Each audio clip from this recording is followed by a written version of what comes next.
أعوذ بالله من الشيطان الرجيم بسم الله الرحمن الرحيم الحمد لله نحمده ونستعينه ونستغفره ونؤمن به ونتوكل عليه ونعوذ بالله من شرور أنفسنا ومن سيئات أعمالنا من يهده الله فلا مضل له ومن يضلله فلا هادي له ونشهد أن لا إله إلا الله وحده لا شريك له ونشهد أن سيدنا ومولانا محمدا عبده ورسوله وصلى الله تعالى على خير خلقه محمد وعلى آله وأصحابه أجمعين أما بعد فأعوذ بالله من الشيطان الرجيم بسم الله الرحمن الرحيم وآتوا اليتامى أموالهم ولا تتبدلوا الخبيث بالطيب ولا تأكلوا أموالهم إلى أموالكم إنه كان حوبا كبيرا صدق الله العظيم وصدق رسوله النبي الكريم ونحن على ذلك لمن الشاهدين والشاكرين والحمد لله رب العالمين. الحمدللہ تفسیر کا سلسلہ جاری ہے. سورہ آل عمران مکمل ہو کر سورہ نساء شروع ہو چکی ہے. مکمل 170 پر 7 آیتیں ہیں. گزشتہ مجلس میں یہ صورت شروع ہوئی، ایک آیت کی تفسیر ہوئی ہے. آج کی اس مجلس کے لیے میں نے صرف ایک ہی آیت کا انتخاب کیا ہے. گزشتہ مجلس میں جو باتیں ہمارے سامنے آئی تھیں وہ تقوی اور پرہیزگاری، اللہ سے ڈرنے کے تعلق سے، اور اللہ رب العزت نے دنیا کو اور خصوصاً انسانوں کا جو سلسلہ شروع ہوا وہ کیسے شروع ہوا، کہاں سے شروع ہوا، تو یہ تمام باتیں ہمارے سامنے گزشتہ مجلس میں آئی ہیں. آج جو باتیں ہمارے سامنے آ رہی ہیں اس میں یتیموں کے بارے میں، ان کے مال کے بارے میں، اور اسی طریقے سے حلال حرام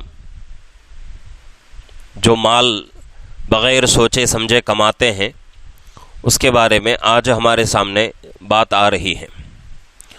یہ دوسری آیت ہے آج کی. اللہ فرما رہے ہیں وَآتُوا الْيَتَامَى أَمْوَالَهُمْ وَلَا تَتَبَدَّلُوا الْخَبِيثَ بِالطَّيِّبِ، اور جن بچوں کا باپ مر جائے ان کے مال انہی کو پہنچاتے رہو اور تم اچھی چیز سے بری چیز کو مت بدلو. وَلَا تَأْكُلُوا أَمْوَالَهُمْ إِلَىٰ أَمْوَالِكُمْ، اور ان کے مال مت کھاؤ اپنے مالوں کے ساتھ. إِنَّهُ كَانَ حُوبًا كَبِيرًا، ایسی کارروائی کرنا اور ایسا عمل کرنا یہ بڑا گناہ ہے. تو یہ آیت پاک کا ترجمہ ہوا. اس میں اللہ رب العزت یتیموں کے بارے میں فرما رہے ہیں. سب سے پہلی بات یہ سمجھنا ہے کہ یتیم کس کو کہتے ہیں. شریعت کے اندر یتیم اس بچے کو کہا جاتا ہے جس بچے کے سر سے اس کے باپ کا سایہ اٹھ جائے، یعنی کسی بچے کے باپ کا انتقال ہو جائے، چاہے بچہ ہو بچی ہو، اور وہ دونوں بالغ نہ ہوئے ہوں، یعنی کہ بچے کی عمر 14-15 سال سے کم ہو، بچی کی عمر 12-13 سال سے کم ہو. ایسے بچے جن کے باپ کا انتقال ہو جائے تو ایسے بچوں کو شریعت میں یتیم کہا جاتا ہے. اگر کسی بچے کے سر سے ماں کا سایہ اٹھ جائے، یعنی کہ کسی بچوں کی ماں انتقال ہو جائے، تو ان بچوں کو یتیم نہیں کہا جاتا. اس وجہ سے یتیم نہیں کہا جاتا. یتیم کا مطلب کیا ہے کہ کوئی بڑا آدمی اس کی نگرانی کرنے والا نہ ہو، بالکل یہ آدمی علیحدہ ہو جائے، ایک دم جو ہے الگ ہو جائے، یہ ہے.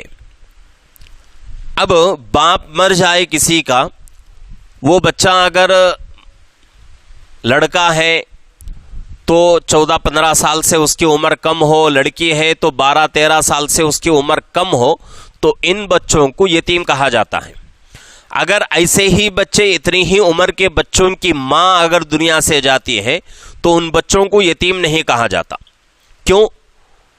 اور اس کے بالمقابل جتنے بھی جانور ہیں، جانور کے اگر بچے پیدا ہو گئے اور وہ ابھی بچے ہیں، اس سے پہلے ماں انتقال ہو جاتی ہے، تو جانوروں کے بچوں کی ماں انتقال ہونے کی وجہ سے ان بچوں کو یتیم کہیں گے۔ اگر انسان کے بچوں کا باپ انتقال ہو جائے تو ان بچوں کو یتیم کہا جائے گا۔ یہ فرق ہے۔ اور یہ فرق کیوں ہے؟ اس وجہ سے ہے کہ اللہ رب العزت نے جتنے بھی خرچے آتے ہیں بچوں پر اور اسی طریقے سے عورت پر، وہ پوری ذمہ داری اللہ رب العزت نے مرد کے اوپر رکھا ہے۔ عورت کے اوپر ذمہ داری نہیں۔ عورت بچوں کے واسطے کمائے گی نہیں، عورت بچوں کے واسطے باہر جا کے محنت نہیں کرے گی۔ شریعت عورت کو اس معاملے میں پابند نہیں کرتی۔ یہ الگ بات ہے کہ آج کے بہت ساری جو ہے عورتیں کماتی ہیں، بہت ساری عورتیں جو ہے اپنے بچوں کی پرورش کے لیے محنت کرتی ہیں، اور جن کے شوہر جو ہے انتقال ہو چکے ہوتے ہیں، اور کسی کا جو ہے شوہر طلاق دے دیا، بچے اگر ماں کے پاس ہیں، تو وہ عورت جو ہے کام وغیرہ کر کے یا پھر جو ہے کوئی جو ہے نوکری وغیرہ کر کے اپنے بچوں کی پرورش کرتی ہے۔ لیکن اصل مسئلہ اگر دیکھا جائے شریعت کا، تو بچوں کی پالنے کی جو ذمہ داری ہے، بچوں کی جو اخراجات ہوتے ہیں، بچوں کا جتنا بھی خرچہ ہے، وہ پورا خرچہ باپ کے اوپر ہے، ماں کے اوپر ذمہ داری نہیں۔ ماں کی ذمہ داری کیا ہے کہ باپ لا کر اپنی جو ہے بیوی کو، یعنی مرد کما کر لا کر بیوی کے حوالے کرے گا، بیوی کیا کرے گی؟ گھر میں اپنے بچوں کی صحیح پرورش کرے گی، ان کے لیے کھانا پکائے گی، ان کے جو ہے کپڑوں کا اور شوہر کے گھر کا اور شوہر کی چیزوں کی حفاظت کرے گی۔ تو یہ جو ہے عورت کی ذمہ داری ہے۔ مرد کی ذمہ داری باہر کی، عورت کی ذمہ داری گھر کے اندر کی۔ اس سے پہلے بھی میں نے کہا تھا یہ بات کہ جتنے بھی باہر کے کام ہیں وہ تمام کام مرد کے اوپر ہیں، اور جتنا بھی اندر کا کام ہے وہ پورا کام اللہ نے عورت کے اوپر ذمہ داری کے طور پہ رکھا ہے۔ تو یہاں جو ہے اگر کسی جو ہے چھوٹے بچے کا باپ انتقال ہو جائے، کسی چھوٹے بچی کا باپ انتقال ہو جائے، اگر وہ بچے بالغ نہ ہوئے ہوں تو ان بچوں کو یتیم کہا جائے گا۔ یتیموں کے بارے میں یہاں جو ہے بات آ رہی ہے۔ وَآتُوا الْيَتَامَىٰ أَمْوَالَهُمْ وَلَا تَتَبَدَّلُوا الْخَبِيثَ بِالطَّيِّبِ، جن بچوں کا باپ مر جائے ان کے مال ان کو پہنچاتے رہو، اور تم اچھی چیز سے بری چیز کو مت بدلو۔ یعنی کہ عرب میں کیا ہوتا تھا، اگر کسی کا باپ انتقال ہو جائے، اب چھوٹے بچے ہیں تو ان کے رشتہ دار، جیسا کہ ان کے چچا ہیں، ان کے تایا ہیں، ان کے جو ہے ماموں وغیرہ ہوتے ہیں، بڑے بھائی ہیں، اس طرح کے جو لوگ ہوتے ہیں رشتہ دار، یہ لوگ کیا کرتے تھے، اس بچے کا جتنا مال ہے پورا مال قبضہ کر لیتے تھے، قبضہ کر کے پورا جو ہے ہڑپ کر لیتے تھے، اور بچے کو جو ہے بے یار و مددگار چھوڑ دیتے تھے۔ ایسے جو ہے بہت سارے واقعات تاریخ میں لکھے ہوئے ہیں کہ باپ انتقال ہو گیا اور ان کے رشتہ داروں نے اس کا مال، بچے کا مال جو ہے قبضہ کر لیا، اور بچے جو ہے بھیک مانگنے پر مجبور ہو گئے، کھانے کو بچے جو ہے محتاج ہو گئے، پہننے کے لیے ان کے پاس کپڑا نہیں، رہنے کے لیے گھر نہیں۔ تو اس طرح عرب میں پرانے زمانے میں ہوتا تھا۔ تو اس وجہ سے اللہ رب العزت نے یہ آیت نازل فرمائی کہ کیا کرو، یتیموں کو ان کا مال واپس دیتے رہو۔ اب یہاں جو ہے بات ہمارے جو ہے ذہنوں میں آ سکتی ہے کہ بھئی اللہ رب العزت یتیموں کا مال نہیں جو ہے لینے کے بارے میں فرما رہے ہیں، بات وہی آ رہی ہے، لیکن یہاں جو ہے بات آ رہی ہے کہ ان کا مال ان کو واپس دے دو۔ واپس دینے کا مطلب کیا ہے؟ ایک آدمی کسی کا مال لے لیا تو پھر اس کو واپس لوٹانا پڑے گا۔ تو ایک اصول یہ ہے کہ بھئی یتیم کا مال نہیں لینا چاہیے، یتیم کا مال نہیں کھانا چاہیے۔ اب یہاں اللہ فرما رہے ہیں کہ بھئی ان کا مال ان کو واپس لوٹا دو۔ کیا دونوں میں جو ہے بات فٹ نہیں آ رہی ہے، کیا ہے مطلب؟ تو اس کی جو ہے حضرات مفسرین وضاحت فرماتے ہیں کہ کیا ہوتا تھا عرب کے پرانے زمانے میں، عرب میں، کہ کسی کا باپ انتقال ہو گیا تو اس کا جتنا مال ہوتا تھا بچے کا مال جو ہے رشتہ دار رکھ لیتے تھے، رکھ لے کر اس کو جو ہے ناجائز طریقے سے کھا لیتے تھے، ہڑپ کر لیتے تھے، قبضہ کر لیتے تھے، اور بچوں کو بے یار و مددگار سڑکوں پر گلیوں میں چھوڑ دیتے تھے۔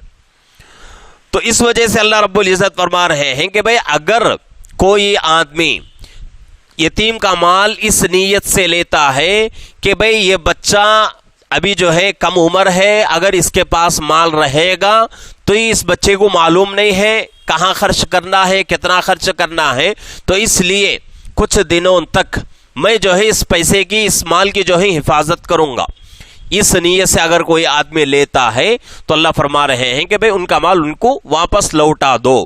کب لوٹانا ہے؟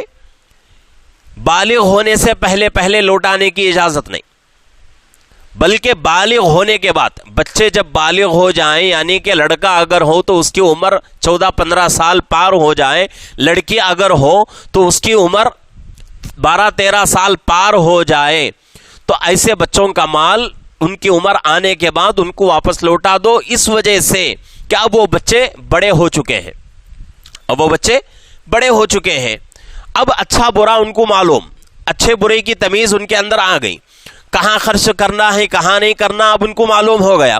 تو اس وجہ سے اللہ فرما رہے ہیں کہ بھئی 12-13 سال کی لڑکی کی عمر ہو گئی، یتیم بچے کی، اگر اس کا مال کسی کے پاس ہے، یا پھر جو ہے کوئی لڑکا 14-15 سال کو پہنچ گیا، یتیم بچہ، اس کا مال کسی کے پاس ہے، تو اتنی عمر ہونے کے بعد اس بچے کو اس کا مال واپس دے دو۔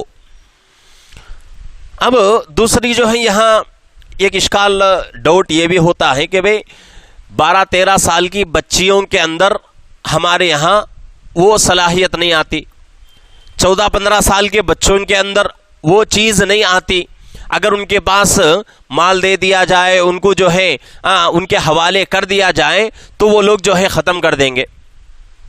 تو یہاں جو ہے علاقے کے اعتبار سے بات ہے، عرب میں بچے بالغ ہوتے ہیں کہاں؟ شریعت میں لڑکی کی عمر بلوغت کی 9 سال کی ہے، 9 سال کی عمر میں بچے بالغ ہو جائے گی، اور صحیح مسئلے پر اگر ہم عمل کریں تو 9 سال جب بچی کی عمر آتی ہے تو فوراً اس کے بعد اس کو جو ہے پردہ کرانا ضروری ہے، شریعت کا اصل مسئلہ ہے یہ۔ لیکن ہمارے یہاں 9 سال کی عمر، 10 سال کی عمر کی جو لڑکیاں ہیں، عورت بچیاں ہیں، وہ بچیاں بالغ نہیں ہوتی، اس لیے کہ ہمارا جو ملک ہے، یہاں کی جو آب و ہوا ہے، یہاں کا جو مزاج ہے وہ الگ ہے۔ لیکن شریعت جو نازل ہوئی ہے، قرآن کی آیتیں جو نازل ہوئی ہیں، وہ عرب میں نازل ہو رہی ہیں، اور عرب کے لوگوں کے بارے میں زیادہ تر باتیں آتی ہیں۔ تو اس وجہ سے کہا گیا کہ اگر بچے بالغ ہو جائیں، اور عرب کے اندر وہ زمانے میں شاید ہوتا ہوگا، آج کل کیا ہے ہمیں بھی معلوم نہیں کہ بھئی وہاں کے بچے 14-15 سال کے بچوں کے اندر اچھے برے کی تمیز آتی ہے یا نہیں، اچھے برے کو وہ لوگ پہچانتے ہیں یا نہیں، معلوم نہیں۔ لیکن جب قرآن نے کہہ دیا ہے تو وہ زمانے میں اللہ نے لوگوں کے اندر وہ صلاحیت دے رکھی ہو تو ایسا ہو سکتا ہے۔ لیکن آج کل کے حساب سے اگر کوئی بچہ یتیم ہے، اس کا مال اگر کوئی دوسرا آدمی جو ہے حفاظت کرنے کی خاطر لے لیا، اب اس کو کب لوٹانا ہے؟ اس کی عمر ہمارے ملک کے اعتبار سے، ہمارا ملک بچے کو اور بچی کو کب جو ہے کیا کہتے ہیں رائٹس دیتا ہے اپنے بارے میں فیصلہ کرنے کا، ہماری جو ہے ملک کا جو قانون ہے کب جو ہے وہ طاقت دیتا ہے؟ جبکہ 18 سال کی عمر ہو جائے۔ 18 سال کے بعد ہمارے ملک میں بچے اور بچی اپنے بارے میں خود جو ہے فیصلہ کر سکتے ہیں۔ تو اب جو ہے یہاں قرآن کی آیت ہمارے سامنے اور ایک ہمارے ملک کا قانون، دونوں چیزیں ہمارے سامنے ہیں۔ اگر کوئی بچہ یتیم ہے اور اس کا مال کوئی آدمی لے کر اپنے پاس رکھ لیا، تو اب ملک کے قانون کے اعتبار سے ہم اس کو واپس کب لوٹائیں گے؟ جبکہ اس کی عمر 18 سال سے زیادہ ہو جائے. 18 سال سے زیادہ اگر اس کی ہو جائے عمر تو اس کے بعد ہم اس کو اس کا مال واپس لوٹا دیں گے. اگر کوئی آدمی اس نیت سے لیتا ہے کہ بھئی اس کے مال کی حفاظت میں کروں گا اور جب اس کی عمر ہو جائے تو اس کو جو ہے واپس لوٹا دوں گا، تو اس پر اللہ ثواب دیں گے، اس پر اللہ اس کو ثواب دیں گے. اگر کسی کی نیت یہ نہیں ہے، بس مال آ گیا ہے تو اب جو ہے اپنی منمانی سے مال جو ہے اڑا رہا ہے اور اس کو جو ہے اپنے جو ہے منمانی طریقے سے خرچ کر رہا ہے، اپنے جو ہے کاموں کے لیے خرچ کر رہا ہے، تو اس کا اللہ کے یہاں بہت بڑا جواب دہ ہوگا یہ آدمی. اس کے اوپر اللہ کی پکڑ ہوگی. اب یہاں جو ہے ہمارے یہاں یہ ماحول نہیں ہے یتیموں کے بارے میں. ہمارے یہاں اس ملک میں یتیموں کے بارے میں یہ جو ہے معاملہ نہیں ہے. ہمارے جو ہے ملک کے کچھ قانون الگ ہیں، عرب ممالک کے قانون الگ ہیں، شریعت کے کچھ قانون الگ ہیں. اب ہمارے ملک میں یہ چیزیں جو ہیں اس کے اوپر ہم عمل نہیں کر سکتے. اگر آج کسی کا باپ انتقال ہو جائے تو ہمارا ملک کا قانون کیا کہتا ہے کہ بھئی بچوں کی ذمہ داری کس کی ہے؟ ماں کے اوپر ہے. شریعت کیا کہتی ہے؟ ماں کے اوپر ذمہ داری نہیں.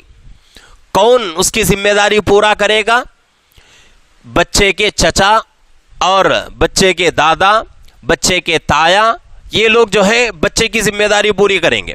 لیکن ہمارے ملک کا قانون کیا کہتا ہے کہ بھئی اگر کسی کا باپ انتقال ہو جائے تو اس بچے کی ذمہ داری کس کی ہے؟ ماں کی ہے. اگر کورٹ کو کیس چلا جائے تو کورٹ بھی یہی فیصلہ کرے گا کہ بھئی بچہ ماں کا ہے، ماں کو دے دو. یہ جو ہے ہمارے ملک کا قانون ہے.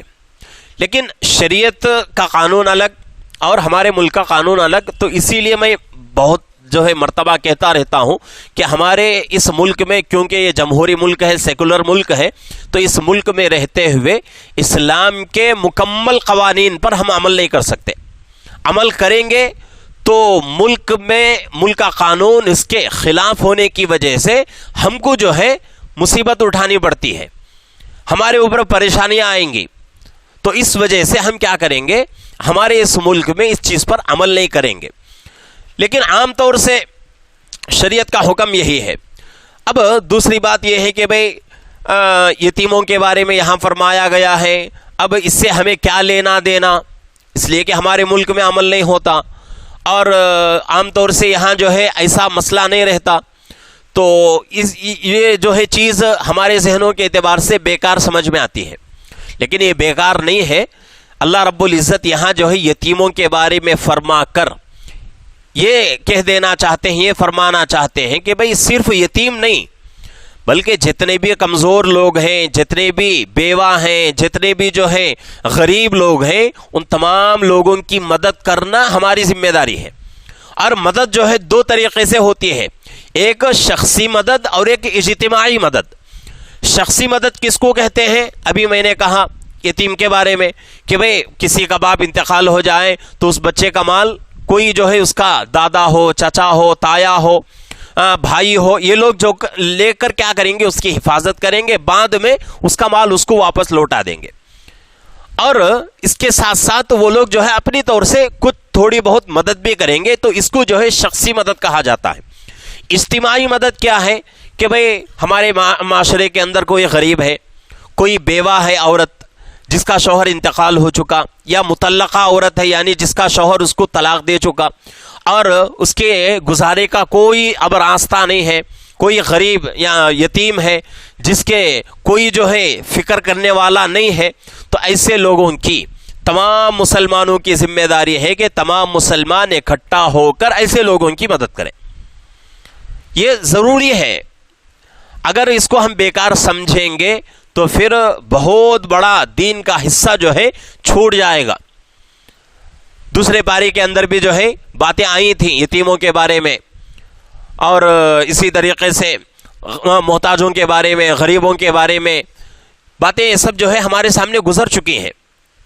تو یتیم کہہ کر اللہ یہ فرمانا چاہتے ہیں کہ بھئی صرف یتیم نہیں، جتنے بھی آپ کے معاشرے کے اندر، آپ کے جو ہے محلے میں، آپ کے گاؤں میں جتنے غریب لوگ ہیں ان غریبوں میں یتیم بھی آتے ہیں، اور اسی طریقے سے بیوہ بھی آتی ہے، اور اسی طریقے سے وہ عورت جس کا شوہر طلاق دے دیا ہو اور اس عورت کو جو ہے اس کی عورت کی ذمہ داری اٹھانے والا کوئی نہ ہو، ایسی عورتیں، اور اسی طریقے سے اپاہج لوگ، یعنی کہ جن کے ہاتھ پیر نہ ہو، جن کے آنکھ کان نہ ہو، ایسے لوگ جو ہے مجبور، جن کو جو ہے شریعت میں کہا گیا ہے، تو ایسے لوگوں کی مدد کرنا تمام مسلمانوں کی ذمہ داری ہے. یہ تو ہے، لیکن اس کے علاوہ اور ایک اس سے بھی اوپر کا درجہ ہے. کیا ہے کہ بھئی کوئی بڑا آدمی ہے، اپنے نیچے بہت سارے لوگوں کو رکھ کر کام کراتا ہے، نوکر وغیرہ کو رکھ کر.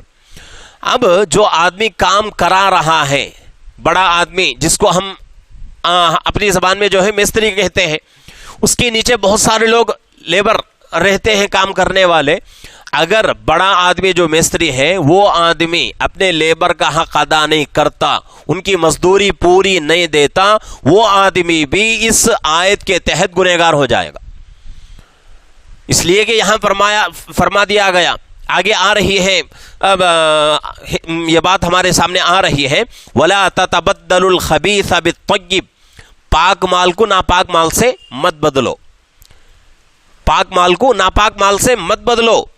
اس کا مطلب یہی ہے کہ بھئی تم کیا کرو، کسی کو جو ہے اپنے کام کے لیے نوکر رکھ لیے اور اس کو مزدوری پوری نہیں دے رہے ہیں. یہاں تک کہ حدیث میں کیا فرمایا گیا کہ مزدور کو اس کی مزدوری اس کا پسینہ سوکھنے سے پہلے دینا ضروری ہے.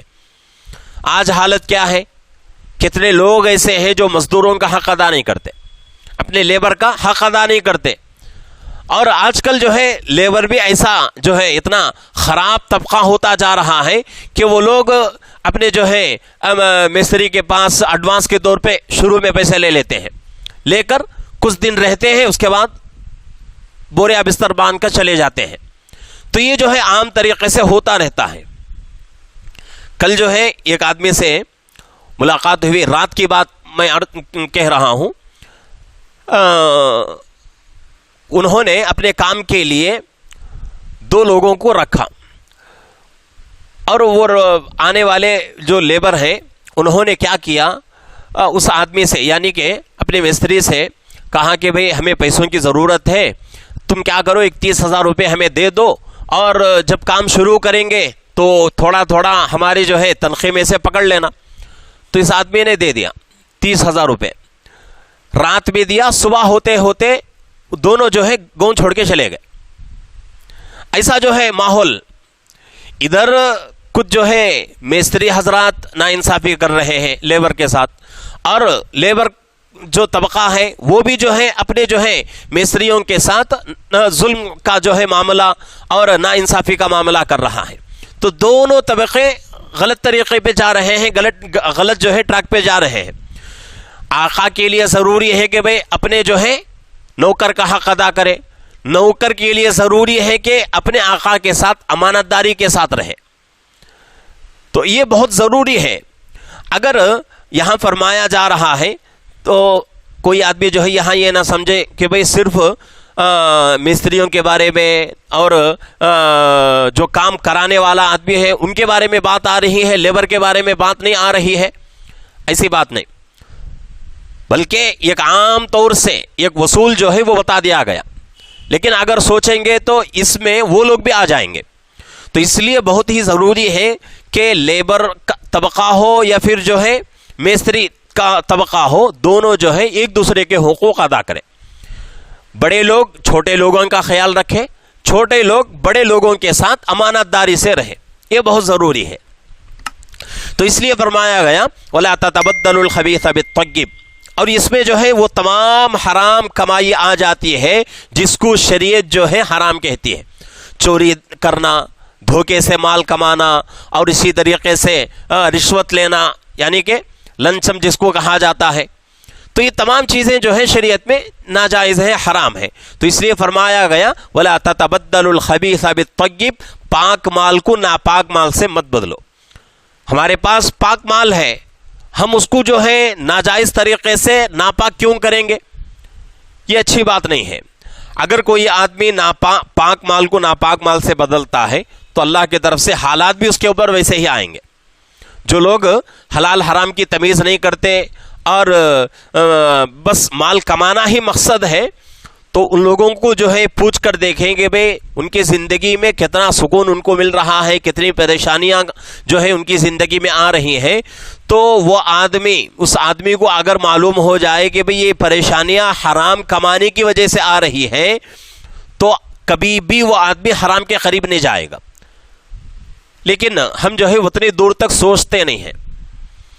انسان جو ہے اپنے بارے میں یہاں تک جو ہے خیال رکھنا ضروری ہے کہ بھئی کوئی چھوٹی مصیبت آ گئی، کوئی چھوٹی مصیبت آ گئی، پریشانی آ گئی، تو فوراً انسان اپنی پیچھے زندگی کو سوچے کہ بھئی مجھ سے کون سا گناہ ایسا ہوا ہے جس کی وجہ سے یہ پریشانی میرے اوپر آ رہی ہے.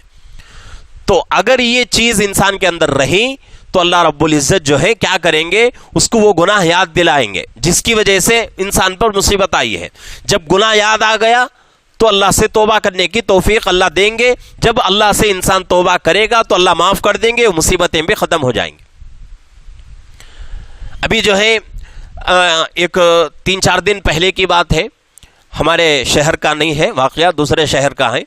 ایک آدمی جو ہے ایک بڑے عالم صاحب کے پاس، ہمارے علاقے کے ہی ہیں، نام نہیں لیتا، ان کے پاس آیا بڑا بزنس مین، اور آ کر کہہ رہا ہے کہ مفتی صاحب بہت سارے جو ہے میرے بزنس ہیں، اور جو بھی بزنس میں آج تک کرتا آ رہا ہوں ہر بزنس میں کامیاب ہو گیا، لیکن ایک بزنس شروع کیا ہوں، جتنا جو ہے مجھے فائدہ آنا چاہیے تھا، فائدہ تو دور کی بات، اس سے ڈبل میرا جو ہے نقصان ہوتا جا رہا ہے. بازو کے جتنے بزنس میرے ہیں ان تمام میں فائدہ آ رہا ہے، وہ پورا فائدہ یہاں نقصان کی شکل میں جا رہا ہے. یہ نیا بزنس ہے میرے لیے، اور اس میں فائدہ بھی بہت زیادہ ملتا ہے، لیکن میرے لیے فائدہ نہیں ہے. اور کسی جو ہے عامل کے پاس گیا اور وہ آدمی کہہ رہا ہے کہ بھئی تیرے اوپر جادو ہو گیا ہے، تو کیا کر، یہ جو ہے پلیتا میں دیتا ہوں، یہ تعویذ دیتا ہوں، تو کیا کر، اس کو جو ہے میں بتاؤں گا تو اس کے حساب سے جو ہے تو یہ عمل کر لے، چند دن کے اندر تیرا جادو ختم ہو جائے گا. وہ آدمی عالم کے پاس، بڑے عالم کے پاس آ کر پوچھتا ہے، تو اس طرح جو ہے بات ہوئی ہے میرے اس کے درمیان میں. تو حضرت نے پوچھا کہ بھئی یہ تمام چیزیں چھوڑو، عامل کے بارے میں، جادو کے بارے میں، یہ تمام باتیں بازو رکھ دو، امانت داری کے ساتھ میں جو ہے سوال کروں گا، امانت داری کے ساتھ آپ مجھے جواب دو. تو حضرت نے پوچھا کہ صحیح بتاؤ، کتنے سال سے تمہاری زکوٰۃ ادا نہیں ہوئی، کتنے سال سے تم زکوٰۃ ادا نہیں کیے؟ تو آدمی کہتا ہے کہ ہر سال ادا کر رہا ہوں.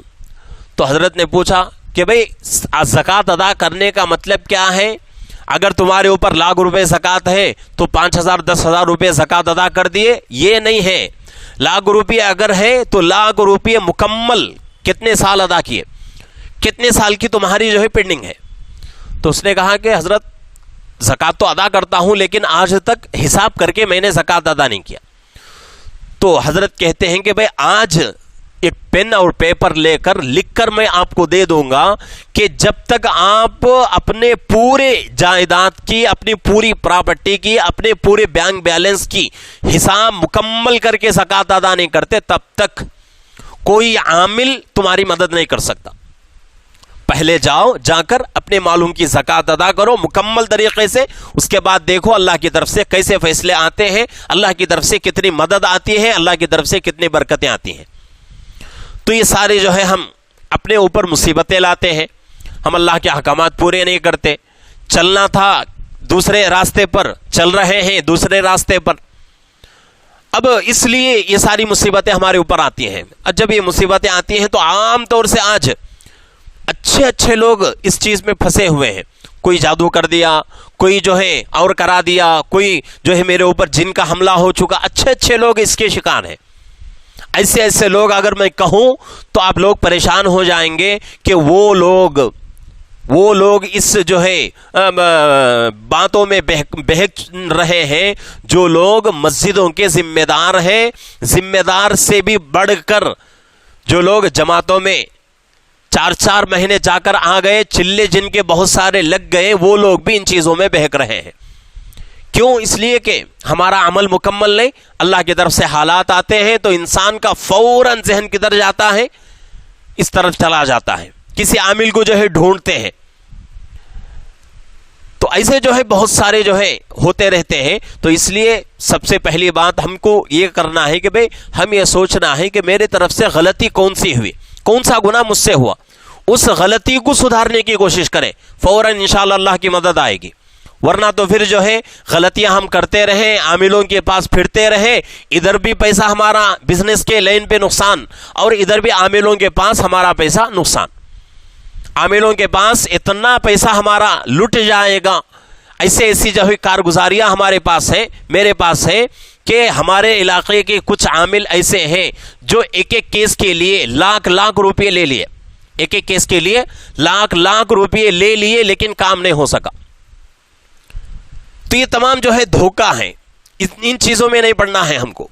صحیح طریقہ کیا ہے، اس راستے پر چلے، انشاءاللہ اللہ کی مدد آئے گی، اللہ کی طرف سے نصرتیں آئیں گی۔ اور ایک بات ہم کو یاد رکھنا ہے کہ بھئی آج، اس سے پہلے بھی میں نے یہ بات عرض کر دیا تھا، دوبارہ جو ہے آپ کو یاد دلا رہا ہوں کہ اس بات کو جو ہے اپنے ذہنوں میں بٹھائیں کہ آج کل کسی آدمی کے پاس اتنا وقت نہیں ہے کہ بھئی اپنا کام کاج چھوڑ کے کسی آدمی کے پیچھے پڑ کے اس کے اوپر جادو کرائیں، اس کے اوپر جو ہے عمل کرائیں۔ کسی کے پاس آج اتنا وقت نہیں ہے۔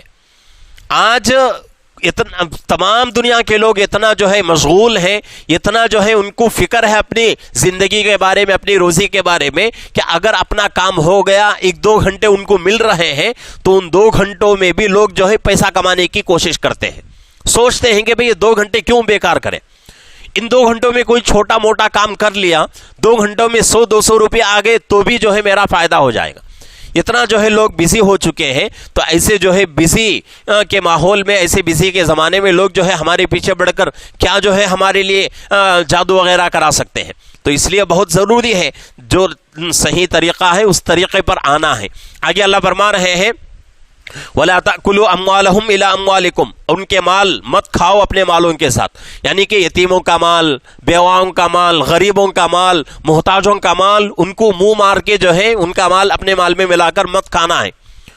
آج یہی حالت جو ہے عام ہوتی جا رہی ہے کہ یہی جو ہے ماحول بنتا جا رہا ہے۔ جو بڑا آدمی ہے وہ آدمی کیا کرتا ہے، اپنے سے چھوٹے آدمی پر ظلم کرتا ہے، یہ نہیں سوچتا کہ بھئی کس کے اوپر میں ظلم کر رہا ہوں۔ دنیاوی اعتبار سے کم بھئی اپنے گاؤں کا آدمی ہے، اپنے گلی کا آدمی ہے، اپنے پڑوس کا آدمی ہے، رشتہ دار ہے، کبھی جو ہے اس سے میری جو ہے ضرورت پوری ہو سکتی ہے زندگی میں، اتنا بھی نہیں سوچتا، بس اپنا جو ہے فائدہ سوچ رہا ہے۔ اور ہر جو ہے، میں یہ نہیں کہتا کہ بھئی تمام جو ہے بڑے لوگ ایسے ہیں، کچھ لوگ ایسے ہیں، اگر یہ کہوں تو جھوٹ نہیں ہو سکتا کہ آج کے زمانے میں 90% لوگ 90% لوگ ایسے ہی بنے ہوئے ہیں۔